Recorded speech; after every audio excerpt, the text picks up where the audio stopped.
se retrouve pour une nouvelle vidéo et il s'agit cette fois de mon book haul pour le mois de décembre 2023 qui est assez conséquent, il y a plus de 20 livres. On va essayer d'aller un petit peu plus vite, je ne ferai peut-être pas le résumé de chaque livre.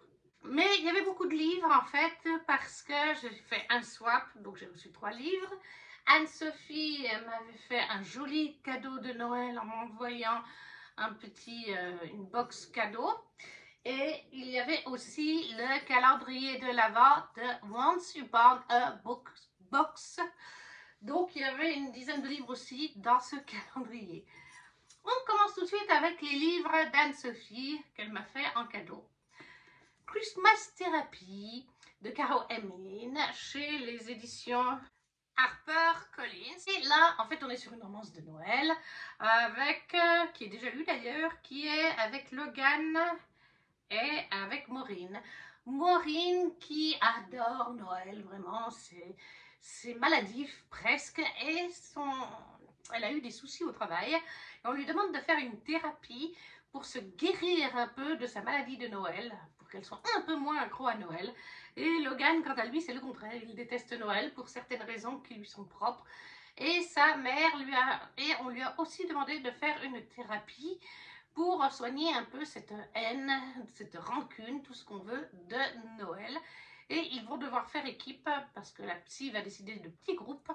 Un qui est accro à Noël un peu trop, l'autre qui déteste, pour faire un bon mélange, pour bien doser entre aimer Noël, enfin passionnément, et ceux qui détestent. Voilà, tout simplement. Une petite romance de Noël bien comique, bien doudou, de Caro Emmeline, Christmas Therapy, qui est dans le même univers que un autre livre de Caro Emmeline, c'était Cher Père Noël, je voudrais un mec pour Noël ou quelque chose comme ça. C'est Maureen, la meilleure amie de l'héroïne de ce livre-là, de Cher Père Noël. Donc on retrouve un tout petit peu notre héroïne de l'autre roman, avec son love interest. C'est toujours agréable. Ensuite, Anne-Sophie m'a pris La Meute du Phénix, le tome 1 de Susan Wright aux éditions Milady. Là, on est donc sur de la beat lit, on est avec des loups-garous, métamorphes, loups-garous. Et en fait, on va suivre Tyrne, qui est une jeune femme, une louve alpha, la fille d'un alpha d'ailleurs, mais malheureusement, sa louve est latente. Sa louve, elle est bien là, elle existe, mais elle est coincée à l'intérieur du corps humain. Elle ne peut pas se développer, elle ne peut pas se transformer en louve. C'est rare, mais ça arrive. Et en plus, quand on est une fille d'alpha et qu'elle-même a un caractère d'alpha, c'est pas facile à vivre. Et puis, à côté de ça, on a Terry Coleman, qui est un chef de meute. C'est la meute du Phénix, me semble-t-il, si je ne me trompe pas, justement. Et en fait, ils vont faire un plan tous les deux. Trey va proposer à Tern de faire semblant qu'ils sont ensemble, qu'ils sont imprégnés l'un de l'autre. C'est un lien spécial, c'est un lien d'âme-sœur en quelque sorte, si vous voulez, pour que Tern, elle devait épouser un autre alpha qu'elle déteste et qui, lui, méprise les femmes. Enfin voilà, il la prend pour de la viande fraîche, hein, voilà. Et forcément, Tern, elle y voit un avantage d'accepter ce deal. Mais bien sûr qu'il va se passer ce qui doit se passer. Ils vont au fil de l'histoire tomber amoureux et ce sera plus du fake dating. Donc le tome 1 de La Meute du Phénix de Susan Wright chez Milady. Le dernier livre qu'Anne-Sophie m'a pris, c'est Profondeur de l'océan aux éditions Hachette Heroes, qui est Lise Braswell. Oui, celui-là il est de Lise Braswell. Les Twist and Tales de Disney chez Hachette Heroes. Le concept c'est « Et si un élément du dessin animé de chez Disney avait été changé, qu'est-ce que ça changerait dans l'histoire ?» Là, on est donc sur la petite sirène cette fois. Ariel est une jeune sirène rêveuse qui ne souhaite que deux choses: parcourir le monde et avoir des jambes. Cette curiosité pour le monde des humains et son attirance pour le prince Eric la pousse à transgresser les lois de son père, le roi Triton, et à commettre l'irréparable et changer sa voix contre sa liberté. Mais tout bascule lorsqu'elle ne parvient pas à se défaire du marché passé avec Ursula. 5 années plus tard, orpheline et sans voix, Ariel est devenue la reine d'Atlantica, tandis que la sorcière des mers, toujours déguisée, règne sur le royaume du prince Eric. Lorsque la petite sirène découvre que son père pourrait être vivant, Elle retourne à la surface pour confronter Ursula auprès d'un prince qu'elle imaginait ne jamais revoir. Ceci n'est pas l'histoire de la petite sirène telle que vous la connaissez. C'est une histoire de pouvoir, de courage, d'amour. Une histoire où un seul détail peut tout changer. Donc voilà, là le détail qui change, c'est qu'Ariel, elle n'a pas pu faire comprendre à Eric qui elle était dans la scène du mariage avec Vanessa. Et elle a perdu définitivement sa voix et son père s'est sacrifié. Je pense qu'il est arrivé comme c'est le cas dans le dessin animé, mais malheureusement, ils n'ont pas pu faire les choses correctement. Et Eric doit certainement pas savoir qu'Ariel existe, j'imagine. Voilà. Et si on change un élément. Donc, Profondeur de l'océan de Liz Braswell chez les éditions Hachette Heroes. Et c'était le dernier roman de la part d'Anne-Sophie. Ensuite, j'ai fait un swap sur le groupe littéraire. Et là aussi, j'ai reçu plusieurs livres. Elle m'a pris en grand format Alcène de Lys, le tome 2 et le tome 3 de Sang d'écume et de glace. Je dis toujours dans le mauvais ordre. Le tome 2, le tome 3. Chez les éditions Michel Lafon. Là, nous sommes avec une autrice française. Nous sommes en fait en France avec Perséphone, dans le premier tome seulement, hein, qui ne se sent pas bien, qui a l'impression qu'elle va dépérir, qu'elle va mourir même.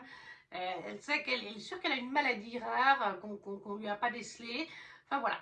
Et un jour, son père va lui proposer d'aller passer quelques jours, quelques semaines en Bretagne, chez sa tante, qui étudie les univers marins, elle est biologiste, si je me rappelle bien le terme. Et là-bas, elle va découvrir au final que si elle ne se sent pas bien, c'est parce qu'elle n'est pas humaine. Ça se voit sur les couvertures, je pense. On voit des écailles. Nous sommes avec des sirènes, mais pas les sirènes telles que la petite sirène. Hein. Non, non, on est avec les Marie Morgane, dont la queue n'est pas du tout la même chose que celle d'une petite sirène. Le caractère, c'est pas du tout celui d'Ariel non plus. Voilà, on commence vraiment avec les Marie Morgane à la base et l'histoire de Perséphone. Pourquoi, comment elle en est venue, où est-ce qu'elle en est, pourquoi est-ce qu'il y a des Marie Morgane qui la cherchent, comment fonctionnent les royaumes des Marie Morgane, les royaumes de sirènes, parce qu'il y a différentes sortes de sirènes dans cette saga, c'est ce qui fait que je l'apprécie. Le tome 2 a d'ailleurs été lu depuis que je l'ai reçu. Cette année, il y aura le tome 3. Donc voilà, les 2 et 3 de Sang d'écume et de glace d'Alexandre Delis chez Michel Lafon pour le swap de Noël. Et elle m'avait aussi offert de Phoenix BHR tout ce que je veux pour Noël, c'est toi, chez Hachette, chez Hugo, New Romance, format poche. Depuis qu'il est revenu à Wolf Creek, Axel vit en ermite, toujours accompagné d'un chien loup à faire trembler les plus intrépides. Ouh, ça me plaît. Il n'est pas lu encore celui-là. Il passe ses journées isolées au milieu des bois, dans la maison de son grand-père qu'il rénove. Alors qu'il finit par se rendre en ville, le destin lui réserve une drôle de surprise. Il se retrouve nez à nez avec Rome, son amour d'adolescence. Après le décès de son mari militaire en Afghanistan, Rome est brisée. Si elle affronte le quotidien, c'est pour son fils, Eli, petit garçon singulier mais non moins attachant. Contre toute attente, leurs retrouvailles permettent à chacun de panser ses blessures. Malgré les années écoulées, leur complicité est intacte, ce qui n'est pas sans les perturber. Et ce ressenti risque de s'accentuer encore lorsqu'Ellie les pousse à passer Noël ensemble. Le bonheur se cache peut-être au fond des bois. Je ne l'ai pas encore lu et en fait, le résumé me fait super envie. Donc, tout ce que je veux pour Noël, c'est toi de Phoenix BHR chez Hugo, New Romance, format poche. Donc ça, c'était mon swap de Noël et mes cadeaux, du coup, venant de swap, etc. Après, nous avions le calendrier de l'Avent de chez Once Upon a Box. Et il y avait une douzaine de livres. Alors, il y en a 3 que je ne retrouve pas. C'est des petits livres qui ne sont pas prioritaires sur ma liste. Je ne sais pas où je les ai mis. Ils sont à quelque part, mais ils sont introuvables. Donc, je vais vous prendre, j'ai retrouvé un petit portable qui fonctionne un petit peu avec un tout petit peu de batterie. Voilà, donc je vais vous les prendre ici. Et on avait déjà le fabricant de jouets que vous aurez ici normalement, d'Eva H, qui est un thriller, énigme, escape game, tout simplement. Je n'ai pas besoin vraiment de vous en dire plus, si ce n'est que c'est un escape game sous forme de lecture. Donc, on avait commencé avec Mamie, c'est pour ça que je ne retrouve pas. Je suis nulle à caca là-dedans, mais vraiment, et Mamie, elle n'est pas mieux que moi. Parce que c'est un livre où vous avez des pages, alors je ne sais plus si elles sont fermées ou pas, non, il ne me semble pas, mais vous avez des pages dans ce livre avec des photos, des énigmes, des photos surtout. Et en fait, on vous dit que le héros qui doit résoudre un meurtre, je crois, eh bien, on vous dit à la page temps, voilà, vous avez telles options. Que pensez-vous vis-à-vis des deux options qu'on vous propose? Qu'est-ce qui est juste? Et après, on doit se rendre à telle page. Enfin, il faut vraiment trouver le truc qui est juste pour aller sur la bonne prochaine page. Et des fois, sur la photo, vous avez genre un indice qui est agrandi, fois je sais plus combien, ou un petit bout de l'image, mais c'est vraiment des fois des détails, elle est genre vraiment agrandie, et il faudra retrouver après sur l'image d'une autre page, on vous dit d'aller à telle page, ou plus loin, de chercher entre temps et temps, enfin bref, c'est un escape game, ce sont des énigmes, mais je suis nulle là-dedans, mais on avait commencé avec mamie, il faudra qu'on s'y remette, mais je sais pas où il est, parce que je l'avais laissé au salon, pour pouvoir le faire. On l'a fait sur 2 ou 3 fois déjà, une énigme ou deux par soir. Puis après, comme on avait des invités un jour, on a rangé un peu le bordel du salon. Et c'est depuis qu'il n'est pas rangé avec les livres. Parce qu'il a été rangé avec les petits bordels du salon. Mais voilà, il y avait donc ce livre. Ensuite, nous avions Le Chant des Géants de David Brie en format poche, c'est chez Pocket. Je l'avais déjà en grand format chez L'Homme Son Nom, si je me rappelle bien, la maison d'édition, et je l'ai revendu parce que je l'ai lu. Ça a été un moment de lecture différent, agréable quand même, sympa, mais pas transcendant. Voilà. Ici, on est avec... c'est un peu particulier, je vais plutôt faire le résumé. Je vais vous raconter une histoire, celle de notre île d'Ouestan, où dorment 3 géants, Bile, aux rêves de mort et de musique, le Borcham, mer de brouillard, des collines et des plaines, et enfin le puissant Fraesh, aux songes de gloire et de bataille. Je vais vous parler de guerre, d'amour et de trahison, de cris, de sang et de larmes.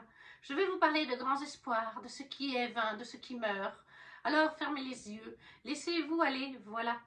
Mon histoire commence sur la lande, au bord de mer, dans le château de l'étrange roi Lothar.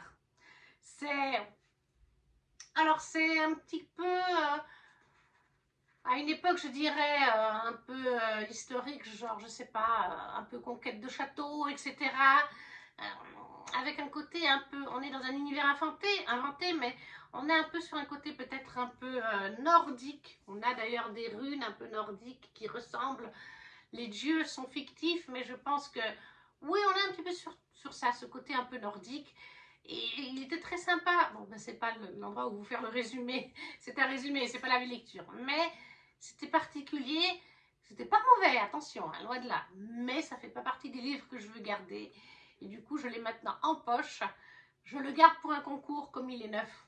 À la différence de l'autre que j'ai mis en occasion, celui-là est neuf. Donc un jour, vous le verrez passer en concours sur Instagram. J'en ai plusieurs, il faut que je vous fasse un concours d'ailleurs. Donc David Brie, Le Chant des Géants, chez Pocket.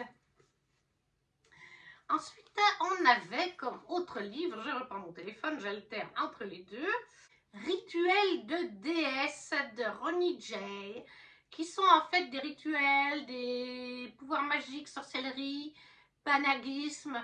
Je crois que c'était sur, à travers ce livre, découvrir les pouvoirs fascinants des plus grandes déesses de l'histoire, toutes civilisations confondues. Oui, voilà, donc il n'y avait pas qu'une seule mythologie, il y en avait plusieurs. À chaque page, vous trouverez un descriptif des attributions et champs d'action de chaque divinité, ainsi que des instructions détaillées pour invoquer celles qui, selon les circonstances, sont les plus susceptibles de vous aider à obtenir ce que vous voulez. Avec Ronnie Jay, il est temps de réveiller la déesse qui sommeille en vous. Voilà, je sais qu'il est à quelque part. Mais où, c'est compliqué. Parce que là, vous avez l'étagère des favoris qui sont lus. Là, vous avez, derrière moi, la pile à lire, plus une partie des favoris lus. Sous le livre, vous avez encore une boîte remplie de piles à lire.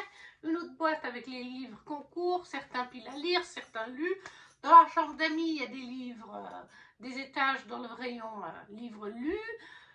Que je garde quand même. Vous avez les faits et loups pas lus, les livres en anglais lus, enfin bref, je ne sais pas où il est passé, il a disparu, mais il n'est pas perdu, c'est juste ça. Ensuite, on a Mon calendrier de l'Avent de Emma Berthet aux éditions HarperCollins Poche, qui était donc toujours pour le calendrier Once Upon a Book Box. Une romance de Noël aussi douce et tendre qu'un chocolat chaud sous un plaid. Alison est fan de Noël. Elle adore la neige, l'odeur des sapins, les chants de Noël et sa boutique salon de thé emplie de décorations. Cerise sur le gâteau, en cette période magique, voilà qu'un admirateur secret lui a concocté un calendrier de l'Avent très spécial. Elle reçoit chaque jour une lettre d'un mystérieux Christmas qui lui fait part de ses sentiments. Mais qui se cache derrière ce pseudonyme? Hayden, l'artisan un peu bourru envoyé par son père? Ou Grégory, son meilleur ami d'enfance? Et surtout, lequel voudrait-elle que ce soit? Voilà, donc je vais juste regarder. Oui, voilà, J-12, J-11. Donc oui, on est vraiment sur un petit peu un format de calendrier. Et ça peut être très sympa à Noël. Je ne l'ai pas encore lu non plus, celui-là.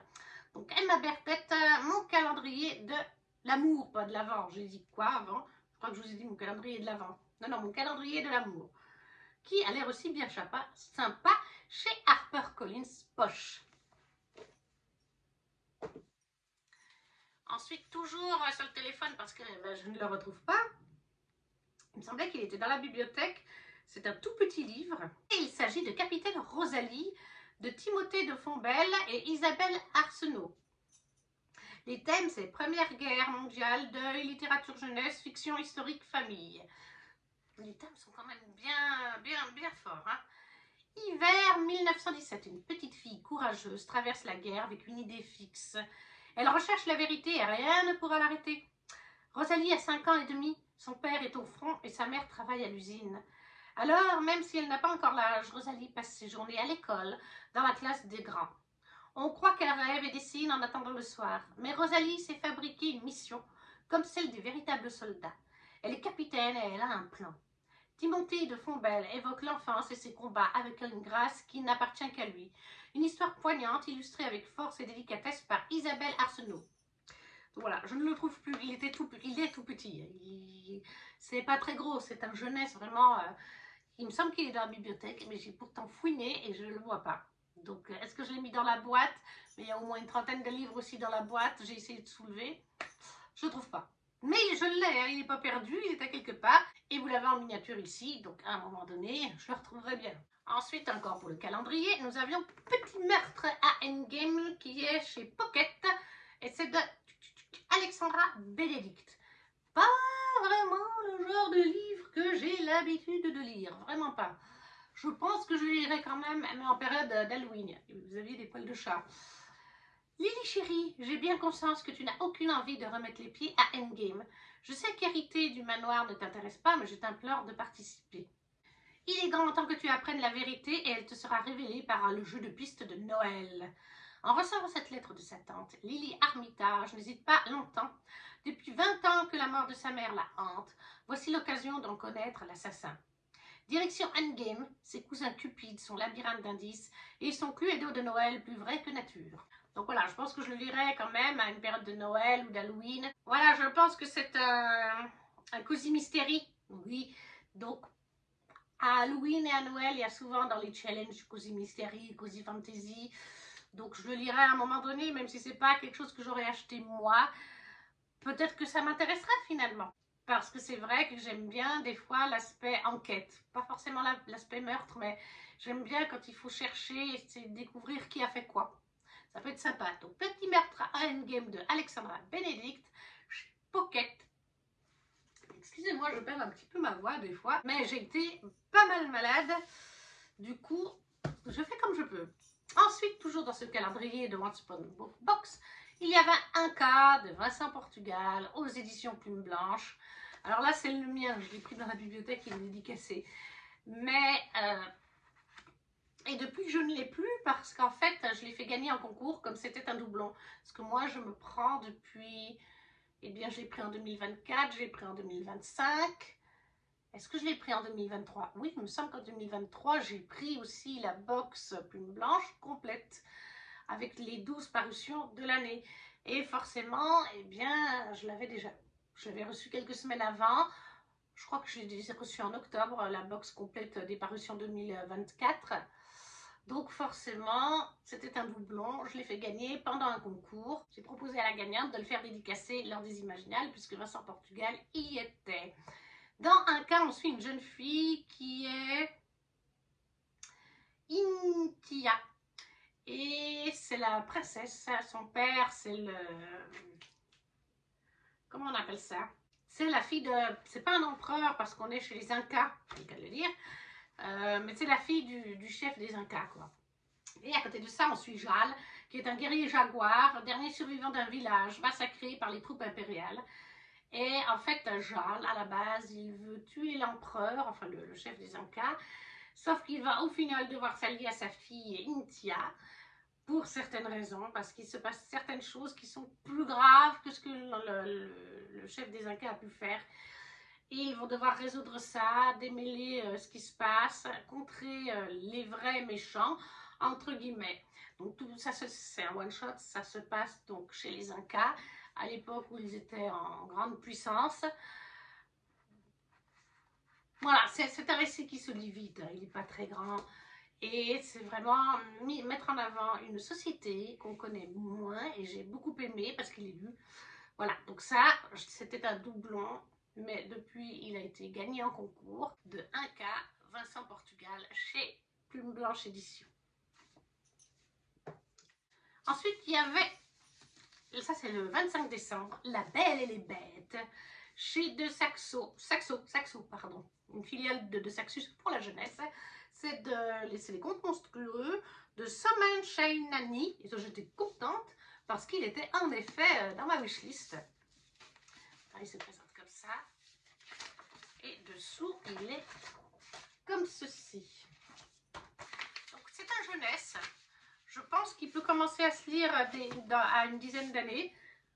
Voilà, à partir de 10 ans, c'est marqué derrière. Le petit chaperon rouge, la petite sirène, Peter Pan. Vous pensez connaître ces histoires, n'est-ce pas? Vous vous trompez. Vous ne les connaissez pas, le moins du monde. Un prince qui vit un éveil surprenant. Une belle qui se bat comme une bête. Un garçon qui refuse de devenir une proie. Un chemin vers le bonheur qui est perdu puis retrouvé. Soman Shainani détisse 12 anciennes histoires pour broder des contes originaux. Il crée un monde comme aucun autre où les bêtes ne sont pas forcément les monstres et où les jeunes filles ne sont pas toujours les demoiselles en détresse. Damoiselles. Ces histoires sont des contes taillés pour notre époque. Alors poursuivez votre lecture si vous osez. Voilà, donc La Belle et les Bêtes de Soman Shainani chez Saxo, petite filière de Saxus.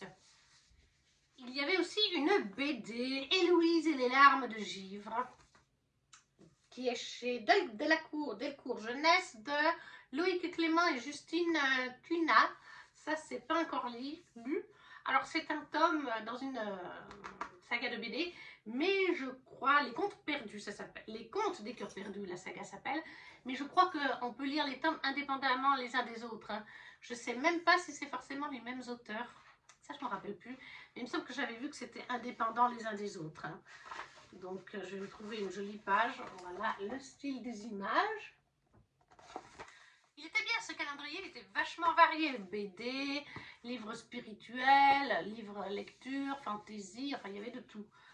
Héloïse est une hamadryade, créature mythologique sédentaire qui vit à l'écart du monde. Pourtant, lorsqu'un petit être mystérieux venu d'ailleurs débarque dans sa vie, un danger mortel va la pousser à prendre la route. Pour sauver son peuple, elle devra percer le mystère des larmes de givre. Ça n'a pas l'air mauvais, le style des images n'est pas trop... est assez sympathique, hein, comme je vous ai montré. Donc oui, je le lirai. Et puis, comme je vous dis, ça semble être des tomes indépendants. Mais je me renseignerai quand même, et puis à voir si je prendrai les autres ou pas. Mais voilà, Héloïse et les larmes de givre, de Loïc Clément, Justine Cunat, chez Delcourt Jeunesse. Et le dernier livre qu'il y avait, qui m'a fait très plaisir, lui aussi, parce qu'il était dans ma wishlist, Les Trônes Trahis chez Hugo Stardust, tout à fait, de Nesrine Amari. Je crois que c'était la gagnante d'un concours pour Stardust, justement. Quand le baiser de la couronne devient mortel. Je suis la princesse Phoebe Alicorne, unique espoir de mon royaume. Assidia, la magie s'affaiblit depuis le régicide de mes parents. Le peuple crie sa famine et sa colère. Nul autre que moi n'est en mesure d'assouvir notre vengeance. Pour cela, je dois réussir à infiltrer la cour de leur assassin, Emrys Heartless, jeune souverain du royaume de Killan. Sous une fausse identité et armée de mon pouvoir, le baiser de la mort, je suis déterminée à lui faire payer son crime. Mais je vais devoir redoubler de ruses pour me frayer une place parmi la noblesse. Entre bals fastidieux et jeux de séduction, il me faudra briser la carapace d'Emrys, à condition de survivre à l'échiquier grandeur nature de la cour, où chaque pion doit être savamment avancé, car les ténèbres qui se profilent à l'horizon pourraient tout emporter sur leur passage.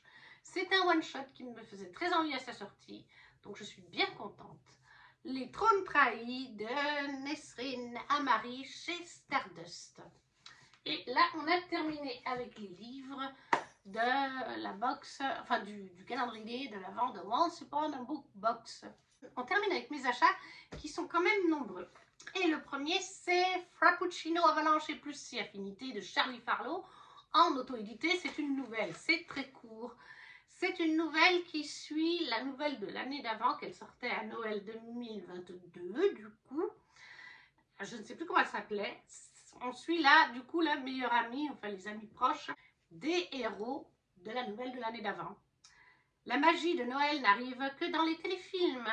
Amy enchaîne les mauvaises nouvelles. Licenciement à un mois de Noël. Elle doit retourner vivre chez ses parents. Et pire, elle va devoir travailler avec Étienne, son crush d'ado qui lui a brisé le cœur. Sauf que, si à 16 ans il s'est comporté comme un salaud, il a bien changé depuis. Leur proximité forcée changera-t-elle la vie d'Amy sur Étienne? Voilà, Charlie Farlow, auto-édité. Frappuccino, Avalanche et plus ceci, affinité. Ensuite, je me suis pris, alors ça je l'ai pris sur Gilbert Joseph en occasion, mais il était neuf. Un pacte avec le roi elfe dans l'univers de Mariette de White Magic, je crois que c'est ça, de Elisa Kova. C'est l'édition reliée qui est très jolie, avec une illustration, c'est la même à la fin. Oui, c'est la même. Et qui contient aussi 2 calques à l'intérieur. Je ne sais plus où est-ce qu'ils sont. Mais je sais qu'il y a des calques. Oui, voilà. Il y a 2 calques. Dans cette histoire, on est avec les elfes et les humains. Luella est une humaine. Et en fait, son village, chaque 100 ans ou je ne sais plus combien, voit une jeune femme qui possède en fait un don. Qui possède un don magique.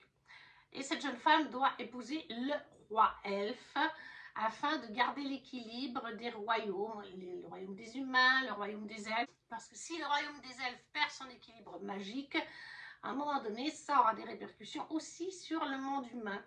Et là, on est au moment où, enfin, il y a des années de ça, une jeune femme aurait dû être choisie, elle ne l'a pas été.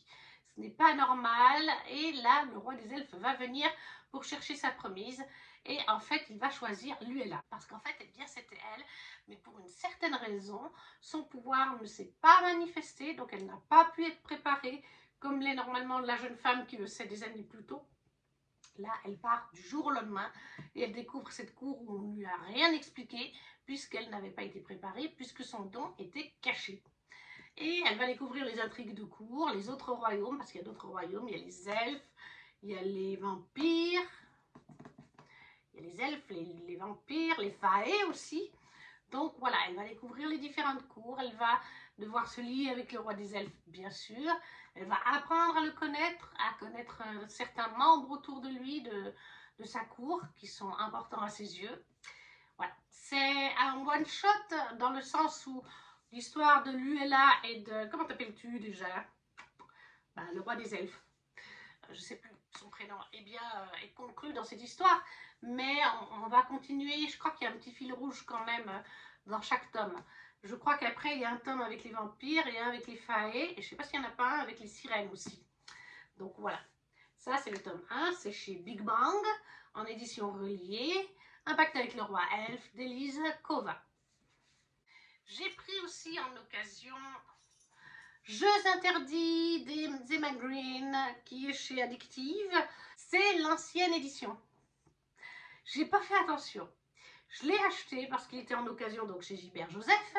Et 2 ou 3 mois plus tard, ils ont même pas, je suis même pas sûre que c'était 2 ou 3 mois plus tard, ils ont commencé à ressortir les intégrales des Jeux interdits. C'est en 4 volumes. Et je sais qu'au-delà d'avoir fait des couvertures, je sais que les autrices ont un peu remanié l'histoire. Donc je ne sais pas si je lis quand même celui-là ou s'il part à la revente et que je prendrai les nouvelles intégrales dont les couvertures sont bien plus sympas parce que je sais que ça a été retravaillé. Voilà, alors ça doit être des détails, ça ne change pas le fondement de l'histoire, mais tout de même. À 15 ans, j'ai rencontré mon pire ennemi, sauf que Tristan Quinn était aussi le fils de la nouvelle femme de mon père, et que ça faisait de lui mon demi-frère. Entre nous, la guerre était déclarée, et on n'a pas tenu 2 mois sous le même toit. À 18 ans, le roi des emmerdeurs revient du pensionnat où il a été envoyé pour le lycée. Il a son diplôme en poche, les yeux les plus perçants qui soient, et un sourire insupportable que j'ai envie d'effacer de sa gueule d'ange, ou d'embrasser, juste pour le faire taire. Entre Livre et Tristan, c'est à celui qui tiendra le plus longtemps, sans craquer, sans commettre un meurtre, ou pire, sans tomber éperdument amoureux. Voilà. Donc, Jeux interdits des Emma Green chez Addictive, les anciennes éditions, que j'ai eu aussi chez Gibert. Ensuite, je me suis pris chez Sabran, filiale de Saxus, Ce cœur empoisonné, le tome 1 de Kailin Barron, dans cette très très jolie édition qui est en plus jaspée. À l'intérieur, ça se présente comme ceci, et dessous c'est aussi très joli. Bon, c'est moins mes couleurs, le vert c'est moins ma couleur, mais tout de même.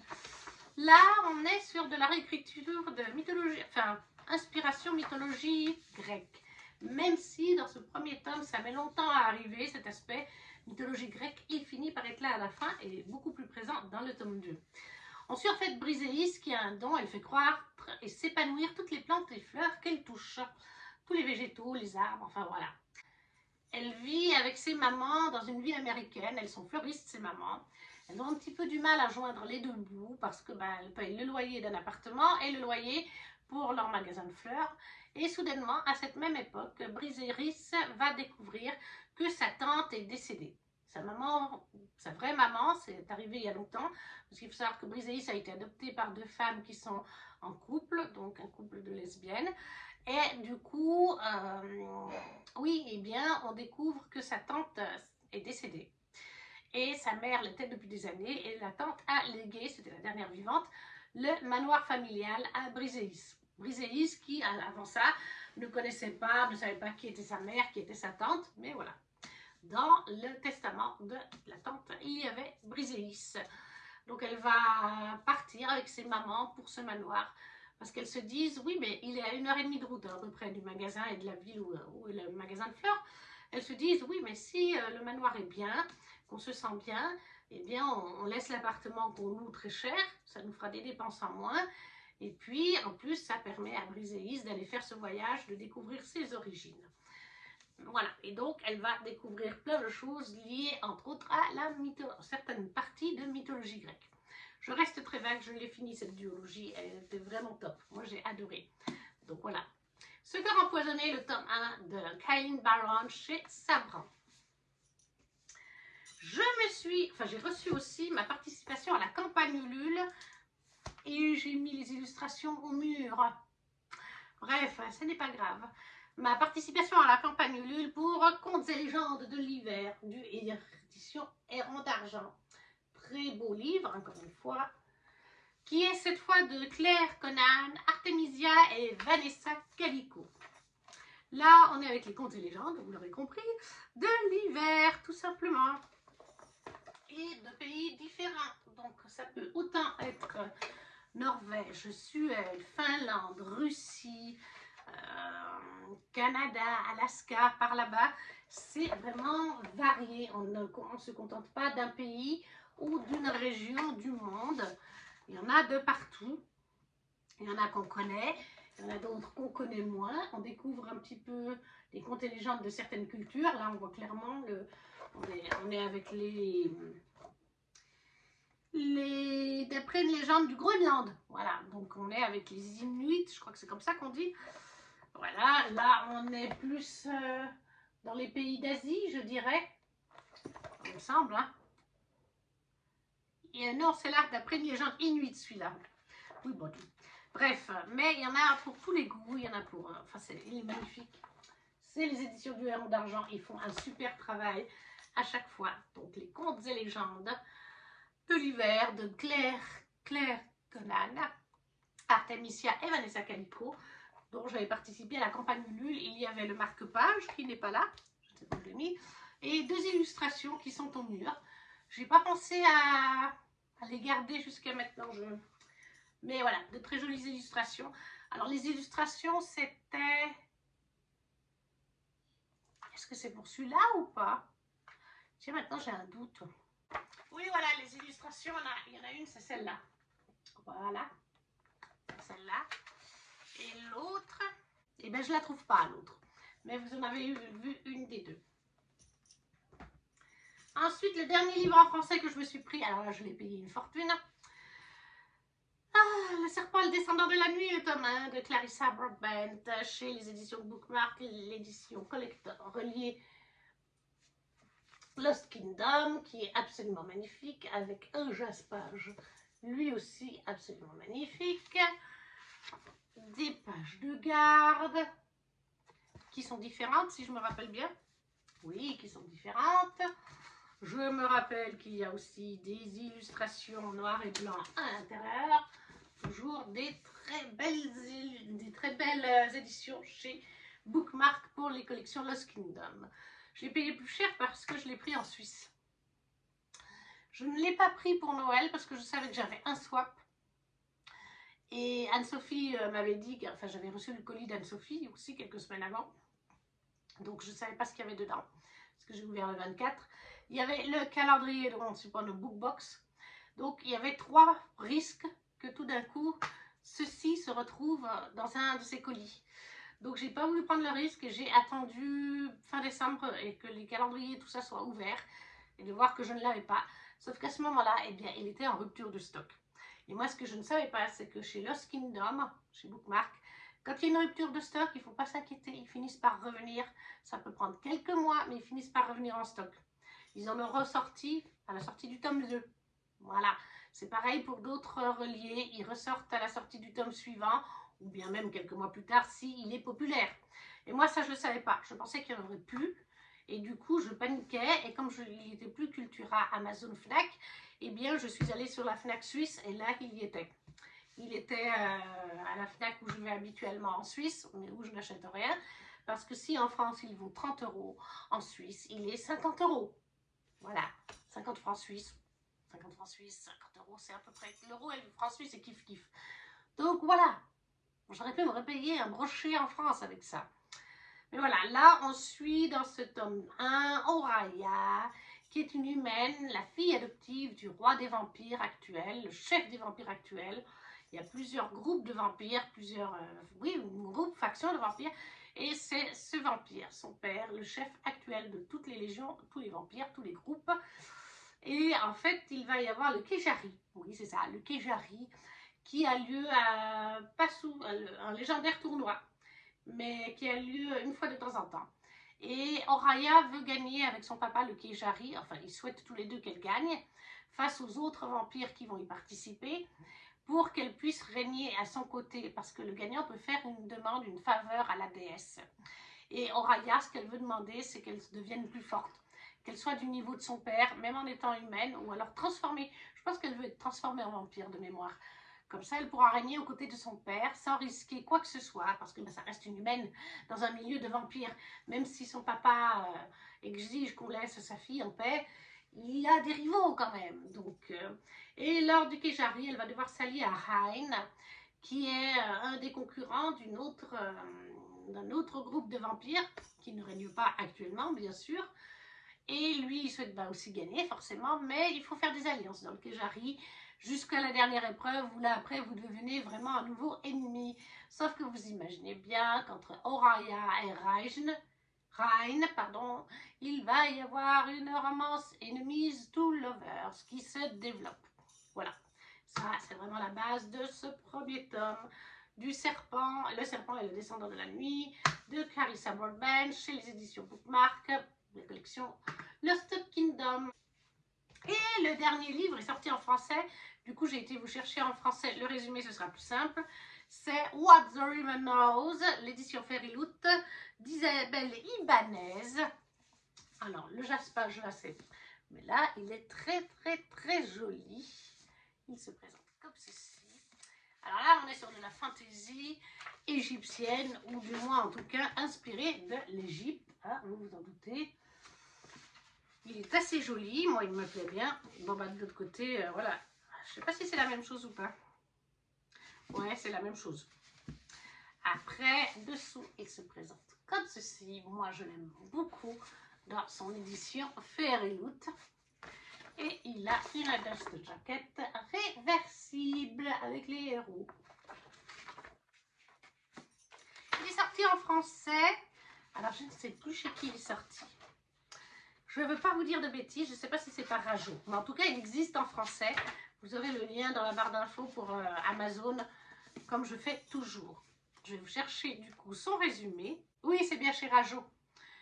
Alors, les thématiques, c'est romance, fantastique, mystère, secret, Égypte antique.